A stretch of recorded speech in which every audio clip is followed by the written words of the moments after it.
Hello everyone, welcome to another Joseki lesson. In the previous group of Joseki lessons, lesson 501, I introduced some of the simplest Josekis that you can play to defend your corner. And now starting with lesson 502, we're going to get into some of the details of the most common Josekis. As I mentioned before, this content may or may not be suitable for beginners, and as beginners, you may have trouble understanding some of the patterns, and that's perfectly normal. Usually, your understanding will improve as you play more games. It's a good idea to have your games reviewed by stronger players, and it's also important to learn from professional games and games by high-level amateurs, so you know how the Josekis are played on these corners. In this mini-series under 502, I will introduce all the common Josekis after Black's approach to the corner start point. As we learned before, there are really only two ways to kind of approach the corner start point. One is the 3-3. I'll leave that to lessons 503.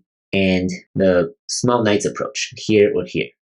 For our purposes, these two directions will be the same.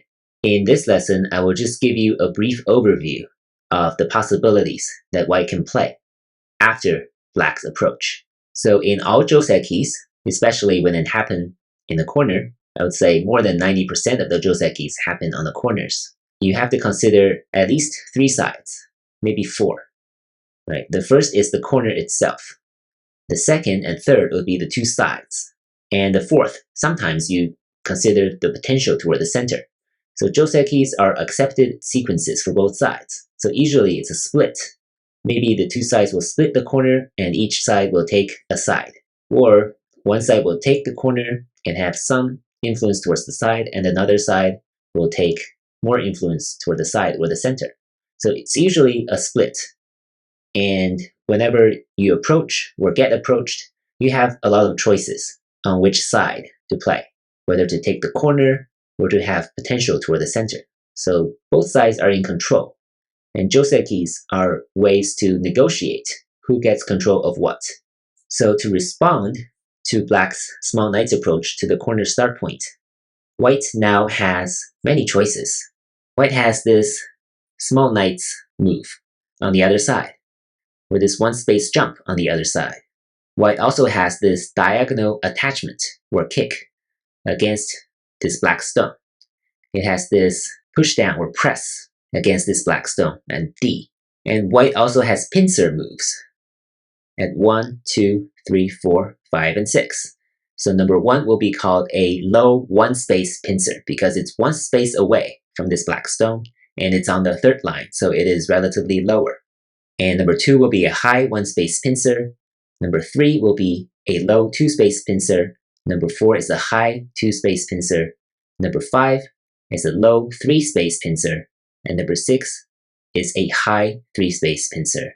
Usually you do not play 4 space pincers because, as we'll see, Black will be able to extend very comfortably here on the 3rd line. It will be a 2 space extension on the 3rd line. And these 2 points marked in X will not put enough pressure on this black stone, so these will not be considered pincers. But 1 through 6 are considered pincers. So 1, 2, 3, 4, 5, and 6 plus A, B, C, and D are all viable responses to Black's small knight's approach to the corner start point. However, if you play amateur games or if you observe games online by other amateurs, you might see other moves. What are they? So you might see this large knight's move or this 2 space jump. They are mostly okay, but they're a little problematic. We can cover them later in this series. They are relatively rare. A and B are definitely better than these 2 moves, and I'll explain why. Additionally, you might see this move right here on the 2nd line. In chapter 4, I have repeatedly reminded you that you should not play on the 2nd line. But this move can be efficient sometimes, but this is highly situational. So if Black has just played the 5th move of this game, White's 6th move should not be here on the 2nd line. Similarly, this move is also situational. So these 2 moves in the small circle are not good moves to play at the beginning of a game. Sometime down the line, When this corner is still unchallenged, black plays here, white can consider these two moves depending on the circumstances. We can talk a little bit about this later in this mini-series 502. Of course, there are other moves that are less efficient. We can call them wrong moves, but sometimes they work, like standing down here, jumping here on the second line, or just playing the 3-3 point.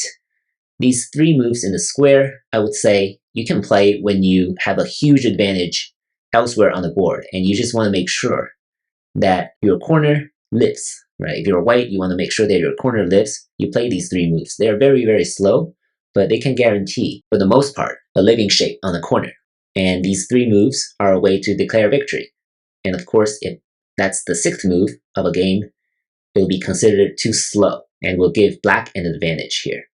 So these three moves, you might see them, but they're very rare, usually when one side is clearly winning. And of course, you're going to see tricky moves as well here on the second line. It's a very bad, tricky move, and I'll teach you how to deal with it. It's actually quite easy. It's hard to fail. So you might see other tricky moves like this. Of course, there are some other points like this, these ones, and mark them with X because these are all very bad moves for white to make in response to black's small knight's approach. But we will not cover them, and I'll try my best to cover everything that's already here in this mini-series. So just to give you a better idea of what white's responses look like, this is the small knight's move. On the other side, this is the one-space jump. This is the kick. This is the press. This is the low one-space pincer, the high one-space pincer, low two-space pincer, high two-space pincer, low three-space pincer, high three-space pincer. These are the correct moves. Of course, we can talk about this move, and this move, and this move. So that's our plan. Hopefully I'll get to all these variations. Of course, we'll start with this very simple small knight's response to the approach, and this itself will lead to quite a few very common variations. I'm excited to start researching some of the josekis and teaching them to you here in lesson 502. And as always, please let me know if you have any questions or if there are specific josekis that you want explained. Thank you for your support, and thank you for watching.